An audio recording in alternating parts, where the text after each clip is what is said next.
El sonido del mazo de madera golpeando el estrado resonó en la sala del tribunal con una finalidad brutal, seca, como el crujido de un hueso al romperse. Ese ruido ecoico pareció rebotar en las paredes de mármol frío del Tribunal de Familia de la Ciudad de México, penetrando directamente en mi pecho y alojándose allí, pesado y doloroso. «Moción denegada», dijo el juez Estrada. Su voz era monótona, aburrida, desprovista de cualquier rastro de empatía humana, como si en lugar de decidir el destino de mi vida, estuviera leyendo la lista de ingredientes de una caja de cereal. Mis manos, que descansaban sobre la mesa de madera rayada, se cerraron en puños tan apretados que mis nudillos se pusieron blancos, casi transparentes. Sentí como mis uñas se clavaban en la palma de mi mano, un dolor agudo y necesario para no perder la compostura. No iba a llorar. Me había prometido a mí misma, frente al espejo del baño esa misma mañana, que no les daría el placer de ver una sola lágrima rodar por mi mejilla. Soy Marcela, soy auditora, mi trabajo es encontrar errores en sistemas complejos, mantener la calma cuando los números no cuadran. Pero aquí, en esta sala, la lógica no importaba. El tribunal determina que la propiedad ubicada en la calle Reforma número 88, conocida como Casa de las Flores, pertenece legítimamente a la sociedad conyugal disuelta y por ende, el señor Rodolfo Montiel tiene la potestad legal para su enajenación o demolición, continuó el juez, ni siquiera dignándose a mirarme a los ojos. Estaba demasiado ocupado limpiando una mancha invisible en sus gafas de montura dorada con un pañuelo de seda. La demandante, la señorita Marcela Montiel, tiene un plazo improrrogable de 48 horas para desalojar el inmueble y retirar sus efectos personales. 48 horas. 2 días. 2 miserables días para empaquetar 30 años de recuerdos, 30 años de la vida de mi madre, Beatriz. 2 días para borrar su existencia de la única casa que ella amó, para que mi padre pudiera derribarla y convertirla en la entrada de servicio de su nuevo y brillante centro comercial. Al otro lado del pasillo, el aire se sentía diferente, cargado de una electricidad triunfal. Mi padre, Rodolfo Montiel, se puso de pie con esa elegancia depredadora que lo caracterizaba. Se alisó su traje italiano de 3 piezas, un tono azul marino que probablemente costaba más que mi salario de 3 meses, y extendió la mano hacia su abogado con una sonrisa de tiburón. Era la misma sonrisa que ponía en las portadas de las revistas de negocios, la sonrisa del hombre que construye el futuro de México, aunque para hacerlo tuviera que pisotear el pasado de su propia familia. Junto a él estaba Katia, mi media hermana. Tenía 23 años y la capacidad de atención de un pez dorado. Mientras el juez dictaba la sentencia que me dejaba en la calle, ella había estado encorvada sobre su teléfono, con la luz de la pantalla iluminando su rostro perfectamente maquillado. Mascaba un chicle con la boca abierta, haciendo pequeños globos rosados que estallaban con un sonido irritante. Por fin, dijo Katia, lo suficientemente alto para que su voz chillona resonara en la sala. «Papá, ¿eso significa que ya puedo llamar al arquitecto de la piscina? Quiero que el diseño sea minimalista, ya sabes, tipo Tulum». Rodolfo se rió, una risa grave y paternal que me revolvió el estómago. «Claro que sí, princesa», respondió él, pasándole un brazo por los hombros. «Todo lo que quieras. El terreno es nuestro». El juez Estrada se levantó, dando por terminada la sesión, y le lanzó una mirada de complicidad a mi padre. No era la mirada de un juez imparcial hacia un litigante, era la mirada de un compañero de golf. De alguien con quien compartes puros y whisky añejo en clubes privados donde se decide el destino de la gente. Común entre risas y humo. Yo me quedé sentada, incapaz de moverme. Sentía que si me levantaba, mis piernas no me sostendrían. Mis abogados, un par de defensores públicos abrumados de trabajo que apenas habían tenido tiempo de leer mi expediente, comenzaron a guardar sus papeles apresuradamente, evitando mi mirada. Sabían que habíamos perdido desde antes de entrar. Contra Rodolfo Montiel y el juez Estrada, la ley era solo una sugerencia. Un trámite burocrático que se podía moldear con suficiente dinero e influencia. «Lo siento, Marcela», murmuró uno de ellos, cerrando su maletín. «Hicimos lo que pudimos, pero el título de propiedad está a nombre de la empresa de tu padre. No hay mucho que hacer legalmente». Asentí lentamente, mecánicamente. «Legalmente». Esa palabra me sabía a ceniza en la boca. Me obligué a levantarme. Alisé mi falda lápiz gris y recogí mi carpeta de documentos. Cada papel ahí dentro era una prueba del esfuerzo de mi madre. Recibos de luz pagados por ella durante 20 años, facturas de reparaciones del techo, cartas donde ella hablaba de esa casa como su refugio. Pero para el sistema, nada de eso contaba. Para el sistema, ella solo había sido la primera esposa descartable y yo, el error de cálculo en la vida perfecta de Rodolfo. Caminé hacia la salida con la cabeza en alto, obligando a mis tacones a golpear el suelo con firmeza. Tac, tac, tac. Un ritmo constante. 1, 2, 3. Respirar. 4, 5, 6. No mirar atrás. Pero el destino, o la crueldad de mi padre, tenía otros planes. En el pasillo del tribunal, bajo la luz fría de las lámparas fluorescentes que zumbaban como moscas atrapadas, me interceptaron. «Marcela». «Espera, hija». La palabra hija salió de su boca como un insulto disfrazado de cariño. Me detuve y me giré lentamente. Rodolfo caminaba hacia mí, con Katia colgada de su brazo como un accesorio de moda más. «¿Qué quieres, Rodolfo?», pregunté. Hacía años que había dejado de llamarlo papá. Ese título se gana, no se hereda por biología. Él suspiró, un sonido teatral lleno de una paciencia que no sentía. «Sigues siendo tan agresiva». «Igualita a tu madre, que en paz descanse», dijo, persignándose falsamente. «Solo quería asegurarme de que entendiste bien la orden del juez». 48 horas, Marcela. No quiero tener que enviar a seguridad privada a sacarte de allí. Sería desagradable para todos. Especialmente para tu reputación profesional. No te preocupes, dije, manteniendo mi voz gélida, controlada. Sé contar. Soy auditora, ¿recuerdas? Katia soltó una risita burlona y levantó su teléfono. La cámara estaba apuntando directamente a mi cara. «Ay, Marce, no pongas esa cara de amargada», dijo Katia, mirando la pantalla en lugar de mirarme a mí. «Deberías estar agradecida. Esa casa es un nido de ratas. Papá te está haciendo un favor deshaciéndose de ella. Además, ¿para qué quieres tanto espacio si siempre estás sola? Ni novio tienes». Sentí una oleada de calor subir por mi cuello, pero no por vergüenza, sino por una ira pura, destilada. «Katia, baja ese teléfono», advertí. «Déjala, es joven, se divierte», intervino Rodolfo, sonriendo con indulgencia. «Escucha, Marcela. Sé que estás molesta. Sé que piensas que soy el villano de tu pequeña novela dramática. Pero soy un hombre de negocios. Esa casa vale más como terreno que como vivienda. Y para demostrarte que no soy un monstruo, ten». Metió la mano en el bolsillo interior de su saco y sacó un clip de billetes de oro. Deslizó unos cuantos billetes de 500 pesos con una indiferencia insultante y me los extendió. «Toma. Son 2000 pesos. Para el taxi y la mudanza. Sé que con ese sueldito tuyo de oficinista apenas te alcanza para la gasolina de esa chatarra que manejas». Me quedé mirando los billetes en su mano cuidada, con manicura perfecta. 2000 pesos. El precio de su conciencia. El precio que él le ponía a mi dignidad. «No quiero tu dinero», dije. «Tómalo», insistió, metiéndolos a la fuerza en el bolsillo de mi saco. «No seas orgullosa. El orgullo no paga las facturas, Marcela.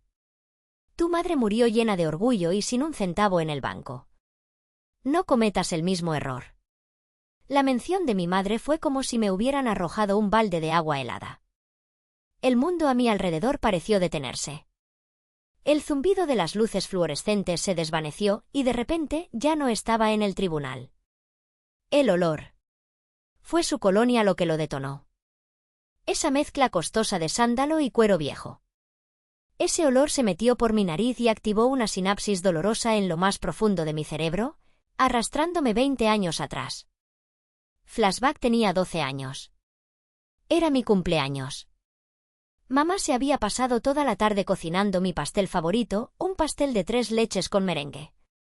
Habíamos decorado la sala con globos baratos que compramos en el mercado. «Papá vendrá», me decía ella, alisándome el vestido. Prometió que vendría a las 7. Esperamos. 7 de la noche. 8 de la noche. 9. A las 10:30, la puerta se abrió de golpe. Rodolfo entró tambaleándose, con la corbata deshecha y ese mismo olor a sándalo y whisky impregnando el aire. No traía regalo. Ni siquiera me miró.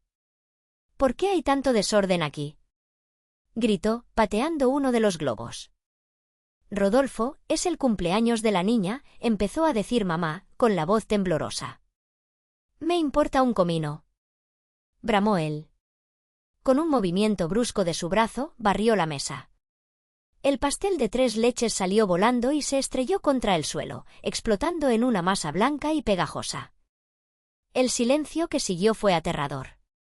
Yo miraba mi pastel, mi cumpleaños, destruido en el suelo sucio. «Limpia eso», le ordenó a mamá, señalando el desastre con desprecio. «Eres una inútil, Beatriz. Ni siquiera puedes mantener la casa presentable para cuando llego de trabajar como un animal para mantenerlas». Y lo peor no fue el grito. Lo peor fue ver a mamá, mi madre fuerte y dulce, arrodillarse sumisamente con un trapo, llorando en silencio mientras recogía el merengue del suelo. Yo me arrodillé junto a ella para ayudarla. «No llores, mami», le susurré. «Yo te ayudo. Yo lo arreglo». Rodolfo nos miró desde arriba, con esa misma expresión de asco que tenía ahora en el tribunal. «Patéticas», masculló antes de irse a dormir. «Las dos son patéticas». Fin del flashback. Parpadeé y volví al presente. El pasillo del tribunal volvió a enfocarse. Rodolfo y Katia ya se habían alejado unos pasos, riéndose de algún vídeo en el teléfono. Mis manos temblaban, pero no de miedo. Temblaban por la contención. Esa niña de 12 años que limpiaba pastel del suelo había desaparecido. En su lugar había una mujer de 32 años que auditaba cuentas millonarias, que encontraba fraudes donde otros solo veían números. Una mujer obsesionada con el orden, porque el caos le recordaba al dolor. «Disfruta tu victoria, Rodolfo», susurré para mí misma, sacando los billetes de mi bolsillo. No los tiré. Los alisé meticulosamente y los guardé en mi cartera. Cada peso cuenta. Cada recurso es un arma si sabes cómo usarlo. Me di la vuelta para irme, pero una figura bloqueó mi camino. Era el juez Estrada. Se había quitado la toga y vestía un traje gris impecable. Olía a tabaco de pipa. «Señorita Montiel», dijo, con una voz suave que erizaba la piel. «Un momento». «Juez Estrada», respondí, manteniendo la distancia. «¿Hay algo más?» Creo que su sentencia fue bastante clara. Él dio un paso hacia mí, invadiendo mi espacio personal. Su mirada recorrió mi rostro con una mezcla de lástima y amenaza. «Conozco a tu padre desde hace 30 años, Marcela. Es un hombre poderoso. Un hombre complicado. Pero es un pilar de esta comunidad. Es un constructor corrupto, y usted lo sabe», solté, sin poder contenerme. La sonrisa del juez desapareció instantáneamente. Sus ojos se volvieron duros como piedras. «Cuidado con esa lengua, niña. Te lo digo como un consejo de amigo de la familia. No intentes apelar. No intentes ir a la prensa con historias llorosas». Se inclinó un poco más, bajando la voz hasta convertirla en un susurro venenoso. «Sé dónde trabajas. Consultores Financieros Delta, ¿verdad? Tienes una licencia de auditoría que te costó mucho conseguir. Sería una lástima que alguien encontrara irregularidades en tu propio desempeño ético. Una auditora sin credibilidad no sirve para nada en esta ciudad». Me quedé helada. Era una amenaza directa. No solo querían quitarme la casa. Querían asegurarse de que estuviera demasiado aterrorizada para defenderme. Querían destruirme profesionalmente si me atrevía a levantar la voz. «¿Me está amenazando, señor juez?», pregunté, mi voz apenas un hilo, pero firme. Estrada sonrió de nuevo, esa sonrisa de abuelo benevolente que ocultaba a un monstruo. No, querida. Te estoy educando sobre cómo funciona el mundo real. Tu padre gana. Tú pierdes. Acéptalo con gracia y podrás seguir con tu pequeña vida gris. Desafíalo, y te aseguro que no encontrarás trabajo ni para limpiar pisos en todo México. Me dio unas palmaditas condescendientes en el hombro y se alejó caminando tranquilamente hacia el ascensor, privado de los magistrados. Me quedé sola en el pasillo. La amenaza flotaba en el aire, pesada y asfixiante. Limpiar pisos. Eso fue lo que dijo. Igual que aquella noche de mi cumpleaños. Para ellos, yo siempre sería la que limpia el desastre. Pero cometieron un error. Un error de cálculo fundamental. Me subestimaron. Pensaron que, al quitarme todo, me dejarían indefensa. No entendían que cuando no tienes nada que perder, el miedo desaparece. Y cuando el miedo desaparece, lo único que queda es la fría y calculadora lógica de la venganza. Saqué mi teléfono, un modelo viejo con la pantalla estrellada, y marqué el único número que importaba en ese momento. ¿Tía Consuelo? Dije cuando contestaron al tercer timbre. Soy yo, Marcela. Sí, perdimos. Nos quitaron la casa. Hubo un silencio al otro lado de la línea, seguido de un suspiro triste.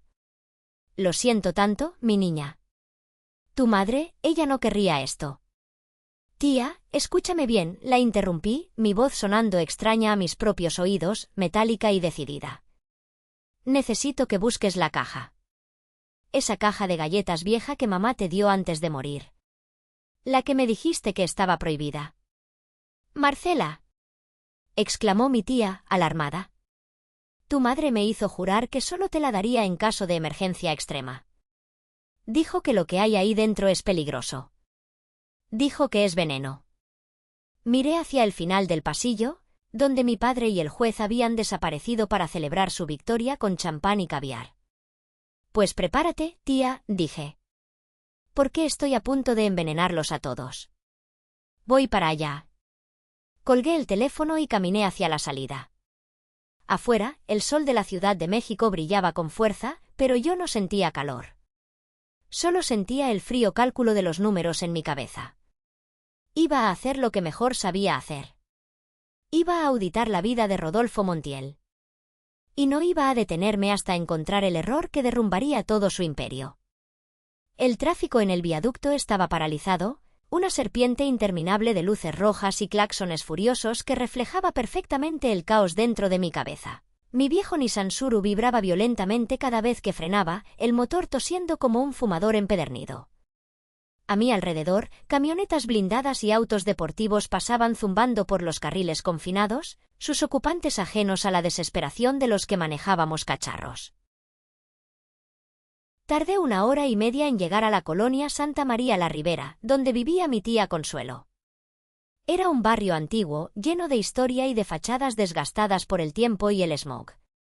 Estacioné el auto frente a su edificio, asegurándome de poner el bastón de seguridad en el volante. En esta zona, si parpadeas, te roban hasta las llantas. Tía Consuelo me estaba esperando en la puerta de su departamento en el segundo piso. Era una mujer pequeña, encogida por los años y la artritis, pero con unos ojos negros vivaces que no se perdían nada. Olía a hierbas y a cera de vela. Pasa, mija, pasa, me dijo, jalándome hacia adentro y cerrando la puerta con 3 cerrojos. Te preparé un té de tila. Tienes la cara pálida como un muerto. El departamento estaba atiborrado de muebles antiguos, estatuas de santos y fotografías en blanco y negro. Me senté en el sofá hundido, aceptando la taza de té caliente. Mis manos todavía temblaban ligeramente, una secuela de la adrenalina del juzgado. ¿Dónde está? Pregunté, sin rodeos. Tía Consuelo suspiró y se persignó frente a la imagen de la Virgen de Guadalupe colgada en la pared. Luego, caminó arrastrando los pies hacia su recámara. Regresó unos minutos después con un objeto que conocía bien, una lata redonda y oxidada de galletas danesas. De esas azules que nunca tienen galletas, sino hilos, agujas y botones. La puso sobre la mesa de centro con una reverencia casi religiosa. Tu madre me la dio 3 días antes de entrar en coma, dijo Consuelo, su voz quebrándose. Me dijo, hermana, si Rodolfo deja a la niña en paz, quema esto. No quiero que Marcela viva con odio. Pero si él intenta aplastarla, dale la llave. Miré la lata. Parecía tan inofensiva. Un objeto doméstico banal. Ábrela, susurró mi tía. Levanté la tapa con dificultad, el metal chirrió protestando. Dentro, efectivamente, había carretes de hilo y un par de tijeras oxidadas. Fruncí el ceño. Tía, esto es solo costura, busca en el fondo, Marcela. Debajo del forro de terciopelo falso. Metí los dedos, palpando el fondo de la lata. Sentí un borde suelto y tiré. El fondo falso se levantó, revelando un compartimento secreto de apenas 1 centímetro de profundidad. Allí descansaban 2 cosas, una pequeña libreta de contabilidad de tapas negras, de esas que venden en cualquier papelería por 10 pesos, y un juego de llaves unidas por un llavero de plástico descolorido que decía Banco Nacional. Saqué la libreta. El cuero sintético estaba pegajoso por la humedad y el tiempo. La abrí con cuidado. La letra de mamá. Era una caligrafía redonda, ordenada, meticulosa.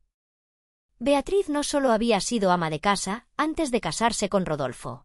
Había sido la contadora de su primera constructora, cuando él apenas empezaba y no tenía ni para pagar a una secretaria. Ella le llevaba los libros. Ella conocía los números. Pasé las primeras páginas. Eran gastos domésticos normales de los años 90, supermercado, colegiatura de Marcela, luz, agua. Pero a medida que avanzaba hacia el año 2005, los registros cambiaban. La letra de mamá se volvía más tensa, más apretada. Había columnas marcadas con tinta roja. Enero de 2005, retiro en efectivo no justificado, 50,000 pesos. Rodolfo dice que es para materiales, pero no hay facturas. Marzo de 2005, transferencia a cuenta externa, 20,000 pesos. Destinatario oculto. Mi cerebro de auditora se encendió automáticamente. Empecé a escanear los patrones. Había salidas de dinero sistemáticas, mensuales, que no correspondían a ningún proyecto de construcción conocido de mi padre en esa época. Y entonces, llegué a la página fechada en agosto de 2008. El año del divorcio. 15 de agosto de 2008, pago a JE, honorarios legales especiales, 100,000 pesos. 20 de agosto de 2008, manutención /diagonal Zacalán, 15,000 pesos. Referencia, id me detuve. Mi dedo se congeló sobre la palabra Zacalán. Zacalán de las Manzanas, Puebla. Un pueblo mágico en la sierra, famoso por sus relojes y su neblina eterna. Nosotros nunca íbamos a Puebla. Mi padre odiaba el frío y la humedad. Siempre decía que el clima de montaña era para gente triste. Tía, dije, levantando la vista. ¿Tenemos familia en Zacalán? Consuelo negó con la cabeza vigorosamente. No, mija. Jamás. Tu abuela era de Veracruz y nosotros somos chilangas de toda la vida. Volví a mirar la libreta. Septiembre de 2008, manutención /diagonal Zacalán, 15,000 pesos. Referencia, id octubre de 2008, manutención /diagonal Zacalán, 15,000 pesos. Referencia, y era un pago recurrente. 15.000 pesos mensuales. En 2008, eso era mucho dinero. Era casi el sueldo de un gerente. Y la referencia, y. Seguí pasando las páginas, acelerando el ritmo. Los pagos continuaban mes tras mes, año tras año, incluso después de que mamá y papá se divorciaron. Mamá debió haber seguido rastreando sus cuentas de alguna manera, o tal vez encontró documentos que él olvidó antes de irse. Llegué a la última entrada, escrita con una letra temblorosa, fechada apenas un mes antes de que mamá muriera. Noviembre 2024, los pagos se detuvieron. Rodolfo canceló la cuenta puente. Nota, la niña debe tener ya 15 años. Dios la proteja, porque él no lo hará. La niña. Sentí un escalofrío que no tenía nada que ver con la temperatura del departamento. Cerré los ojos y visualicé los datos. Pagos constantes durante 15 años. Una ubicación remota, Zacalán. Una inicial I. Y la mención explícita de la niña. Tiene otra hija, susurré. Las palabras flotaron en el aire como humo tóxico. Tía Consuelo se llevó las manos a la boca. Virgen Santísima. ¿Estás segura? Los números no mienten, tía. Las personas mienten, los números no. Golpeé la libreta con el dedo. Rodolfo ha estado manteniendo a una segunda familia en secreto. ¿Y J.E.? Miré la entrada de los 100.000 pesos. J.E. tiene que ser juez Estrada. Jorge Estrada. En ese entonces él todavía era el abogado personal de papá. Él arregló esto. Él creó la estructura para ocultar los pagos. Me levanté del sofá, la energía nerviosa recorriendo mi cuerpo. Esto era dinamita. Si mi padre tenía una hija ilegítima, eso era un escándalo, sí. Pero no era suficiente para destruirlo. Los hombres ricos en México tienen casas chicas todo el tiempo. Es casi un deporte nacional para ellos. Pero había algo más. Miré de nuevo la última entrada. Los pagos se detuvieron. Rodolfo había dejado de pagar hace 6 meses. Justo cuando empezó la construcción de su nuevo megaproyecto, el Centro Comercial Reforma. Justo cuando empezó a decir en las entrevistas que necesitaba optimizar recursos. Dejó de enviarles dinero, dije, sintiendo una náusea repentina. Simplemente cortó el grifo. Igual que nos cortó a nosotras. ¿Qué vas a hacer?, preguntó mi tía, asustada por la expresión en mi rostro. Voy a ir a Zacalán, respondí, guardando la libreta y las llaves en mi bolso. Necesito encontrar ahí. Necesito verle la cara a la prueba viviente de la hipocresía de mi padre.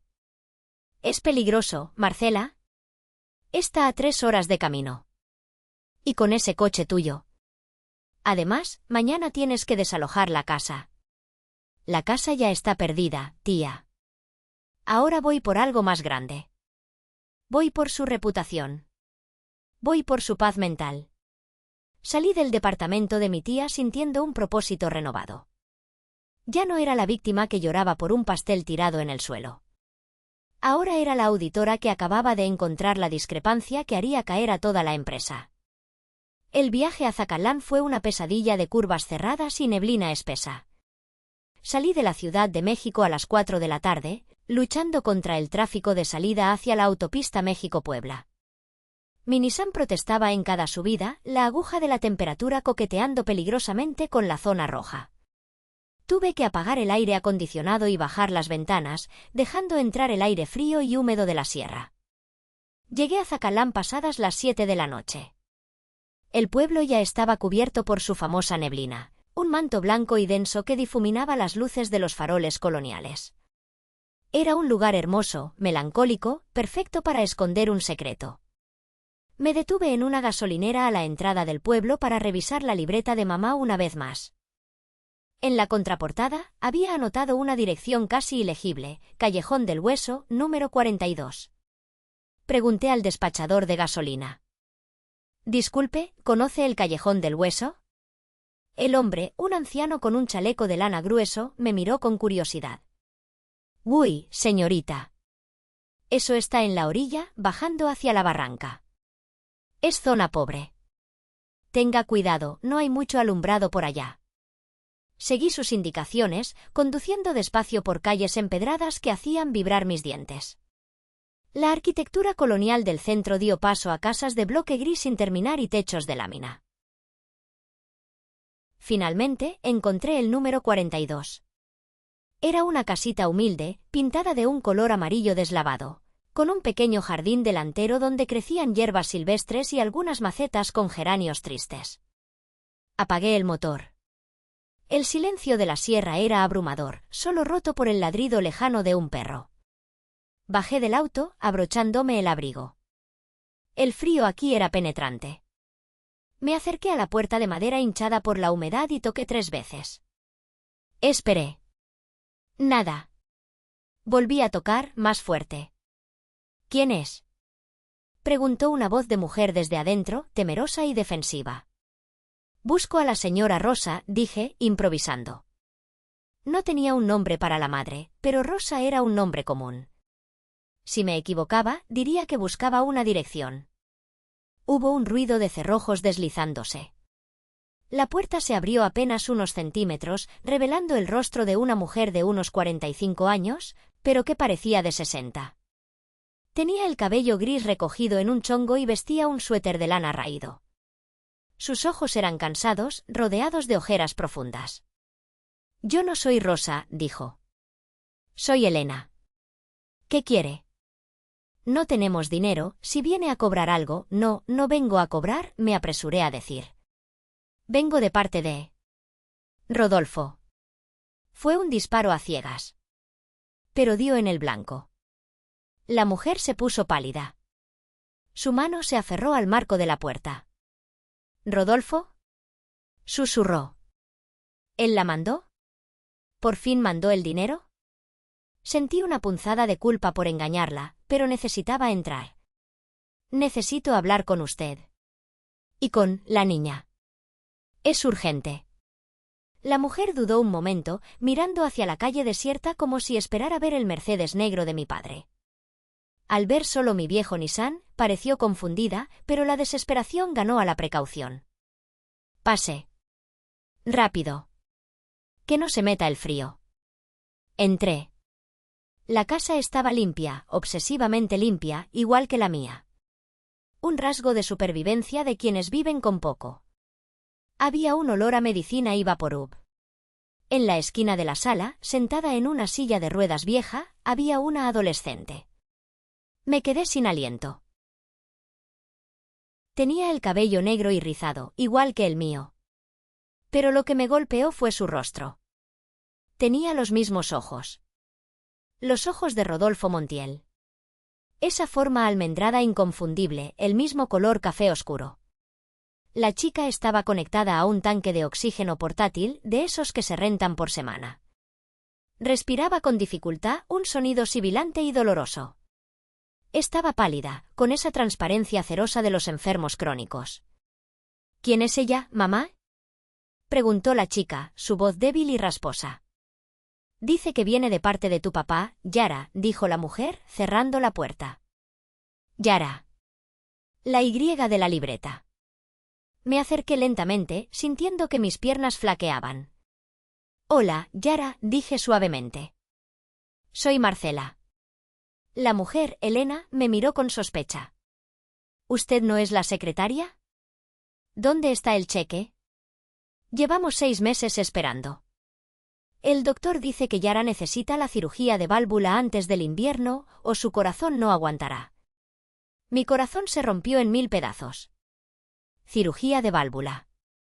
Mi padre, el hombre que acababa de gastar millones en sobornar a un juez para quitarme una casa vieja, había dejado de pagar el tratamiento vital de su propia hija.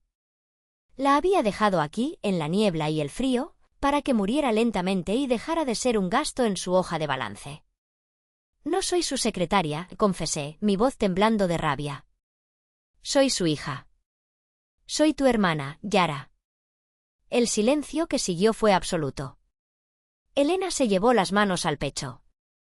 Yara me miró con los ojos muy abiertos, una mezcla de curiosidad y miedo. «¿Mi hermana?», susurró Yara. «¿La de la ciudad? ¿La que él dice que es mala?». «Sí», dije, arrodillándome junto a su silla de ruedas y tomando su mano fría y delgada. «La que él dice que es mala. Pero te juro, Yara, que no soy yo la villana de esta historia». Miré a Elena. «¿Tienen papeles? ¿Algo que demuestre que él es el padre?». Elena asintió frenéticamente. Fue a un armario y sacó una caja de zapatos. «Tengo todo». El abogado de Rodolfo, un tal licenciado Estrada, me hizo firmar papeles hace 15 años. Me dijo que si hablaba, me quitarían a la niña. Pero guardé copias. Guardé todo. el acta de nacimiento, él la reconoció, pero con otro apellido al principio, luego lo cambiaron. Es complicado. Pero Estrada firmó como testigo. Tomé los papeles con manos temblorosas. Ahí estaba. Acta de nacimiento, Yara Montiel. Padre, Rodolfo Montiel. Testigo, Jorge Estrada. Y más abajo, un acuerdo de confidencialidad draconiano, redactado por el mismo puño y letra del juez que hoy me había condenado. Un acuerdo que compraba el silencio de esta mujer a cambio de una miseria mensual, y que estipulaba que si la niña intentaba contactar a la familia legítima, los pagos cesarían. Era ilegal. Era inmoral. Y era la prueba perfecta. Rodolfo no solo tenía una hija secreta. Tenía una hija secreta discapacitada a la que había abandonado a su suerte, con la complicidad de un juez en funciones. Si esto salía a la luz, la esposa actual de Rodolfo, Magdalena, una mujer de la alta sociedad, ultracatólica y conservadora, cuya familia financiaba la mitad de los proyectos de mi padre, lo destruiría. Lo dejaría en la calle. Y el juez Estrada, esto era prevaricato, conflicto de intereses, fraude. Era cárcel. Miré a Yara, luchando por respirar. ¿Cuánto cuesta la cirugía?, pregunté.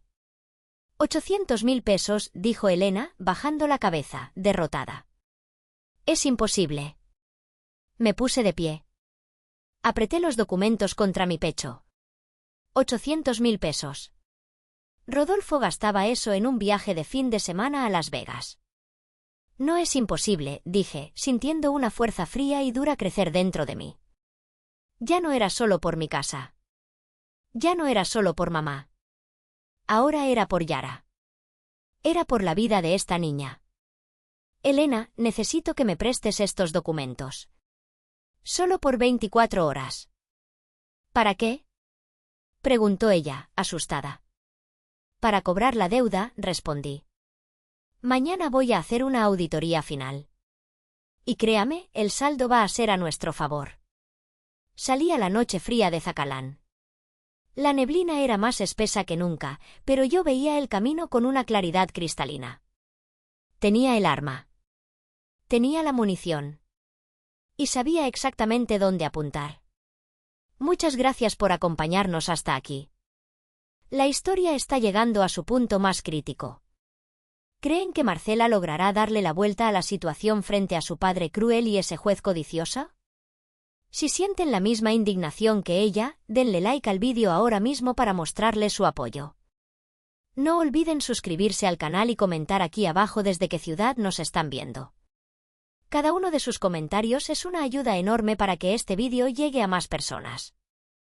Muchas gracias de corazón, y ahora sí, ¿vamos a presenciar la venganza más dulce? Conduje de regreso a la Ciudad de México con el piloto automático de mi cerebro encendido. Mis manos agarraban el volante con tanta fuerza que me dolían los antebrazos, pero no sentía cansancio. La adrenalina es un combustible poderoso, más potente que la gasolina de alto octanaje. Llegué a mi departamento a las 4 de la mañana. No dormí. No podía permitirme el lujo de cerrar los ojos y perder la concentración. Me duché con agua helada, dejando que el frío despertara cada célula de mi cuerpo. Me maquillé con precisión quirúrgica, base para cubrir las ojeras, delineador afilado como una navaja, y labios rojos. No un rojo pasión, sino un rojo sangre, un rojo de advertencia. Me puse mi mejor traje sastre, uno de color vino tinto que solía usar para las auditorías más difíciles, esas donde sabía que iba a rodar cabezas. Me miré al espejo. La mujer que me devolvía la mirada ya no era la hija descartada. Era la ejecutora. A las 8:30 de la mañana, entré en el tribunal. El ambiente en la sala era festivo para el bando contrario. Rodolfo y su equipo legal estaban relajados, compartiendo chistes y revisando planos arquitectónicos desplegados sobre la mesa. Katia estaba allí de nuevo, esta vez con un café de marca en la mano, luciendo unas gafas de sol enormes a pesar de estar en interiores. «Mira quién llegó», dijo Katia cuando me vio entrar, bajándose las gafas. «Pensé que estarías ocupada cargando cajas de cartón, hermanita. ¿Viniste a entregar las llaves en persona?». ¡Qué detalle! Rodolfo ni siquiera se molestó en girarse completamente. Solo me lanzó una mirada por encima del hombro. Espero que hayas sacado todo, Marcela. Los bulldóceres llegan al mediodía. No quiero que tus cositas terminen en el vertedero. Caminé hacia mi mesa solitaria. No llevaba maletines, ni cajas de documentos, ni abogados. Solo llevaba una carpeta delgada de color rojo bajo el brazo. La dejé sobre la mesa con suavidad. Buenos días, Rodolfo, dije. Mi voz sonó tranquila, demasiado tranquila. Eso hizo que él frunciera el ceño ligeramente. Esperaba llanto, o gritos, o súplicas. Mi calma lo desconcertó. Todos de pie, anunció el alguacil. El juez Estrada entró en la sala, su toga negra ondeando como las alas de un cuervo. Se sentó, acomodó sus papeles y nos miró por encima de sus gafas. Estamos aquí para la ejecución de la sentencia dictada ayer respecto al desalojo del inmueble en calle Reforma, dijo Estrada, con un tono de aburrimiento burocrático. ¿Señorita Montiel ha cumplido con la orden de desalojo? Me puse de pie lentamente. Alisé mi saco. Su señoría, comencé, proyectando mi voz para que llegara clara hasta el último rincón de la sala. Antes de proceder con la entrega formal del inmueble, hay un asunto administrativo pendiente que debe resolverse. Una discrepancia en los activos y pasivos de mi padre que afecta directamente la liquidación de la sociedad conyugal de mi difunta madre. El abogado principal de Rodolfo, un hombre con cara de bulldog llamado licenciado Pineda, se levantó de un salto. Objeción. Esto es una táctica dilatoria. El caso está cerrado. La sentencia fue dictada. El juez Estrada asintió, visiblemente molesto. Señorita Montiel, le advertí ayer. No tengo paciencia para juegos. Si no tiene las llaves, ordenaré su arresto por desacato ahora mismo. Rodolfo sonrió, cruzándose de brazos. Estaba disfrutando el espectáculo. No son juegos, juez Estrada, dije, tomando la carpeta roja en mis manos. Se trata de una deuda oculta. Una deuda que mi padre ha estado pagando, o debería decir, ocultando, durante los últimos 15 años. Y curiosamente, su firma, su señoría, aparece en los documentos de constitución de dicha deuda. La sonrisa de Rodolfo titubeó. El juez Estrada se quedó inmóvil, con el mazo suspendido a medio camino. ¿De qué está hablando?, preguntó el juez, su voz perdiendo un poco de su arrogancia habitual. Es información financiera sensible, dije, caminando hacia el estrado. Dado que involucra a terceros vulnerables y posibles conflictos de interés éticos de este tribunal, solicito permiso para acercarme al estrado y mostrarle la evidencia antes de hacerla pública en el registro oficial. A menos que prefieran que lo lea en voz alta para que la prensa, señalé discretamente hacia la parte trasera de la sala, donde un par de estudiantes de derecho y curiosos observaban, tome nota. Estrada y Rodolfo intercambiaron una mirada rápida. Una mirada de pánico compartido. Sabían que tenían cadáveres en el armario, solo no sabían cuál de todos había encontrado yo. Acérquese, ordenó Estrada, bruscamente. Rodolfo también se levantó y se acercó al estrado, con el licenciado Pineda pegado a sus talones. Quedamos los cuatro frente al banco del juez, en ese pequeño espacio íntimo donde se susurran los secretos legales. Rodolfo me miró con desprecio, aunque ahora había una gota de sudor bajando por su sien. ¿Qué basura traes ahora, Marcela? ¿Una carta de amor vieja? ¿Un recibo de lavandería? No le respondí. Abrí la carpeta roja lentamente. Dentro, en la primera página, había una fotografía ampliada que tomé la noche anterior con mi celular, Yara, conectada a su tanque de oxígeno, mirando a la cámara con los ojos de Rodolfo. Debajo de la foto, coloqué la copia del acta de nacimiento y, lo más importante, el acuerdo de confidencialidad con la firma de Jorge Estrada como testigo. Rodolfo miró la foto. Su rostro pasó del rojo de la ira al blanco del papel en un segundo. Fue como si le hubieran drenado la sangre. Se agarró del borde del estrado para no caerse. Su boca se abrió, pero no salió ningún sonido. El juez Estrada miró su propia firma en el documento de hace 15 años. Sus ojos se desorbitaron detrás de los cristales de sus gafas. Me incliné hacia adelante, invadiendo su espacio, y solté el susurro que había estado guardando como una bala en la recámara. Zacalán de las Manzanas. Callejón del Hueso, número 42. Hice una pausa, dejando que la dirección se hundiera en sus cerebros. Yara tiene 15 años, Rodolfo. Y necesita una cirugía de válvula mitral que cuesta 800.000 pesos. Curiosamente, dejaste de enviar el dinero hace 6 meses. Justo cuando empezaste a construir el centro comercial. ¿No es eso, negligencia criminal? Rodolfo empezó a temblar. Literalmente a temblar. ¿Tú, cómo? Balbuceó. Pero eso no es lo peor, continué, dirigiendo mi mirada al juez Estrada. Lo peor es que Magdalena, tu devota y multimillonaria esposa católica, no sabe que usaste fondos de su empresa familiar para mantener a una hija ilegítima durante 15 años. Y que tu amigo, el honorable juez Estrada, te ayudó a lavar ese dinero y a redactar contratos ilegales para silenciar a una madre pobre. Estrada soltó la pluma que tenía en la mano. El sonido del plástico golpeando la madera resonó como un disparo en el silencio tenso. ¡Clac! Esto es extorsión, susurró Estrada, con la voz estrangulada. No, juez.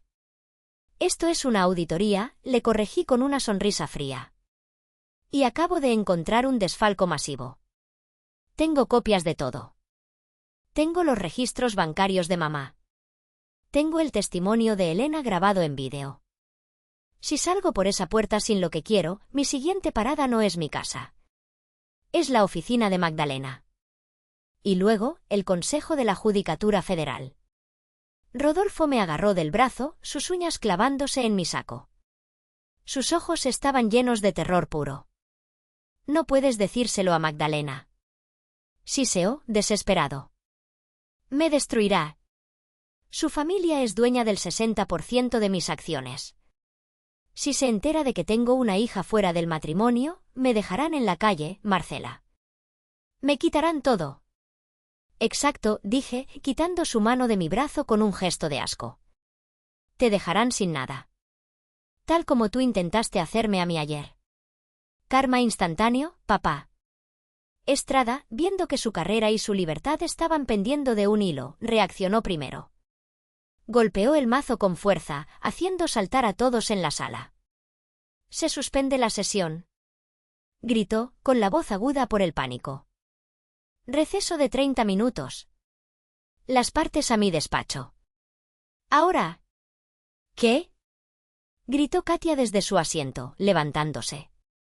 ¿Por qué? Papá. ¿Qué está pasando? Rodolfo ni siquiera la miró. Caminaba hacia la puerta lateral del despacho del juez como un hombre que marcha hacia la horca, con la cabeza gacha y los hombros hundidos. Silencio. Ordenó Estrada, y prácticamente corrió tras él. Yo cerré mi carpeta roja con calma. Me giré hacia Katia, que me miraba con la boca abierta, confundida y asustada por primera vez en su vida. Le guiñé un ojo y caminé hacia el despacho del juez. Era hora de negociar. El despacho del juez Estrada olía a cuero viejo y a miedo fresco. Rodolfo estaba derrumbado en una silla de visita, con la cabeza entre las manos. El gran magnate inmobiliario, el hombre que hacía temblar a los contratistas, parecía ahora un anciano frágil y derrotado. Estrada caminaba de un lado a otro, aflojándose la corbata como si le estuviera asfixiando. ¿Qué quieres? Preguntó Rodolfo sin levantar la cabeza. Su voz era ronca, rota. ¿Cuánto quieres para callarte? Me senté frente a ellos, cruzando las piernas con elegancia. Coloqué la carpeta sobre el escritorio del juez. No se trata de lo que yo quiero, Rodolfo. Se trata de lo que vas a pagar. Te daré 1 millón de pesos, dijo él, levantando la vista con esperanza. 1 millón, en efectivo. Ahora mismo. Te vas de viaje, te compras un coche nuevo. Me reí. Fue una risa seca, sin humor. ¿1 millón? Dije. Rodolfo, por favor. No insultes mi inteligencia ni mi capacidad para calcular riesgos. El silencio de Magdalena vale 100 veces eso. Tu libertad, juez Estrada, no tiene precio. Saqué una hoja de papel que había redactado la noche anterior. La deslicé sobre el escritorio. Estas son mis condiciones. No son negociables. Rodolfo y Estrada se inclinaron para leer. A medida que sus ojos recorrían la lista, sus rostros se descomponían más.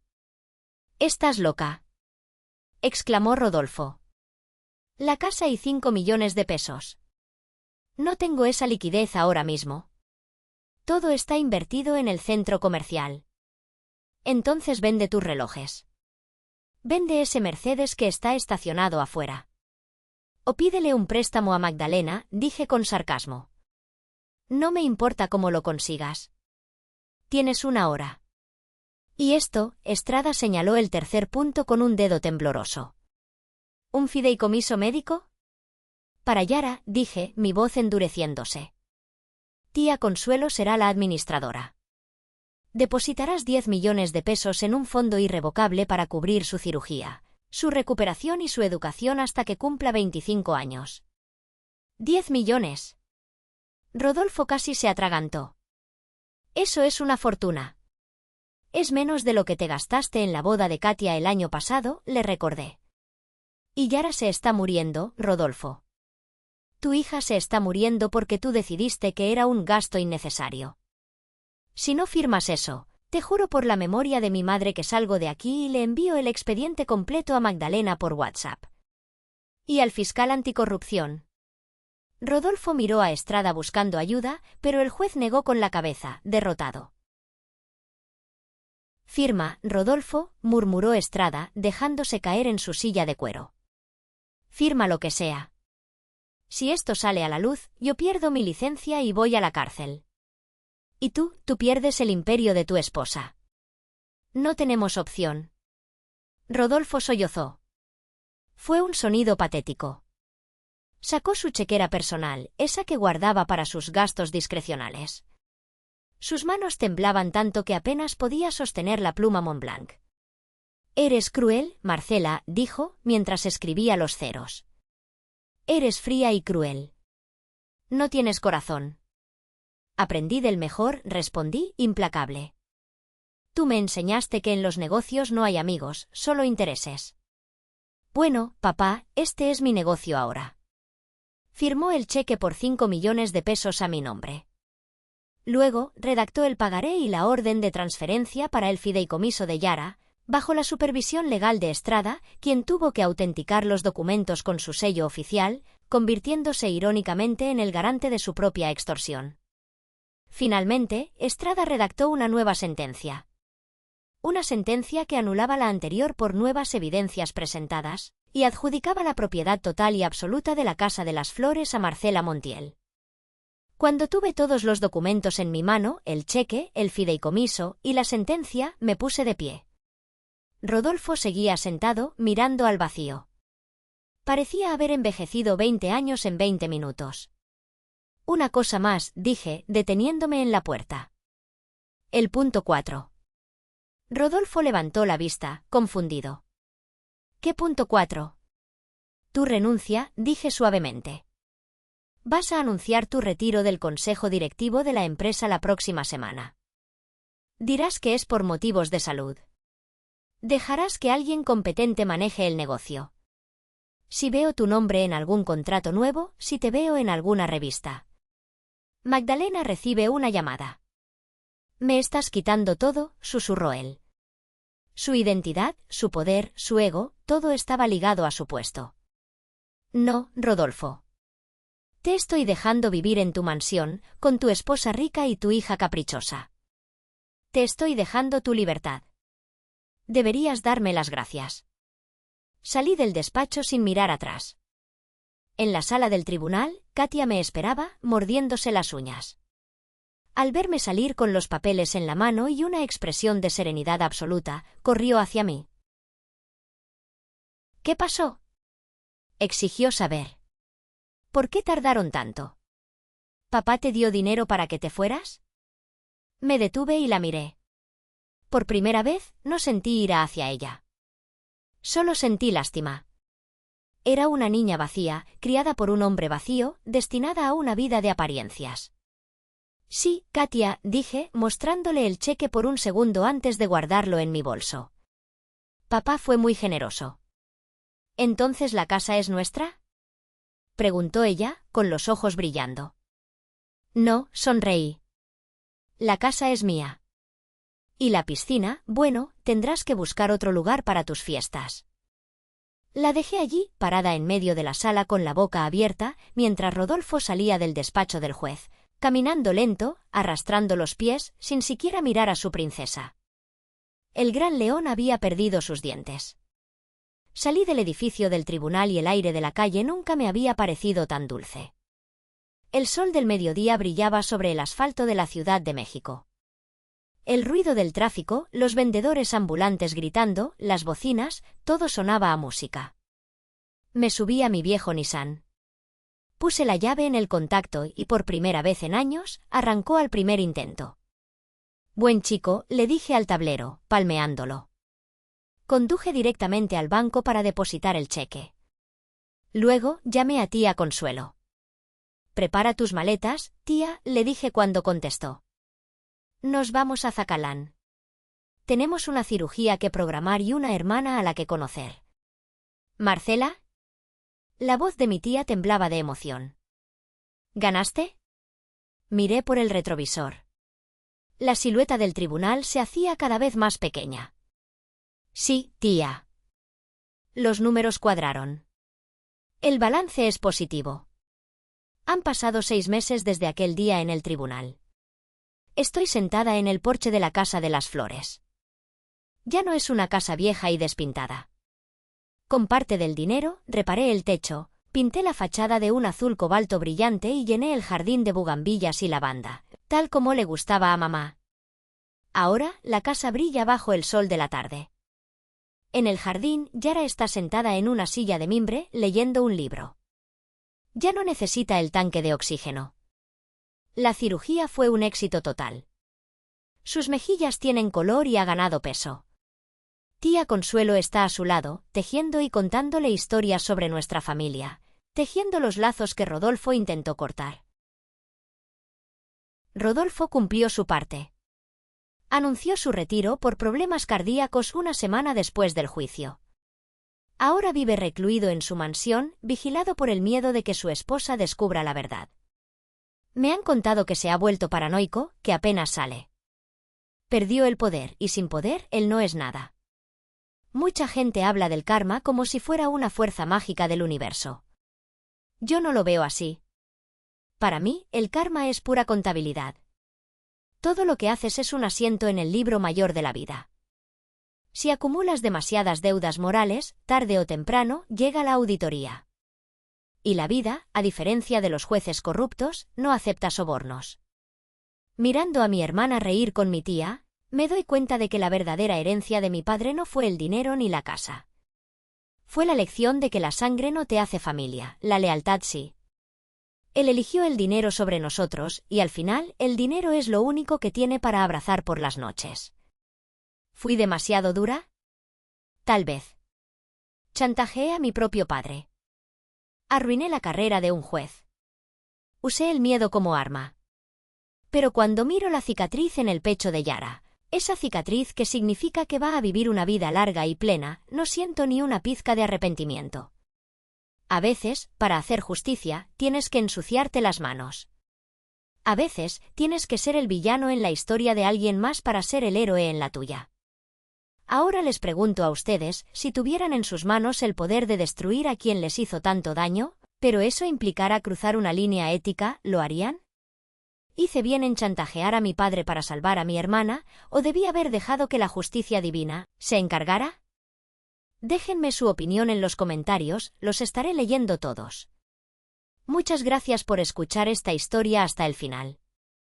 Si te ha conmovido la lucha de Marcela y crees que hizo lo correcto, por favor dale un gran like a este vídeo y suscríbete al canal para no perderte más historias de drama, venganza y justicia familiar.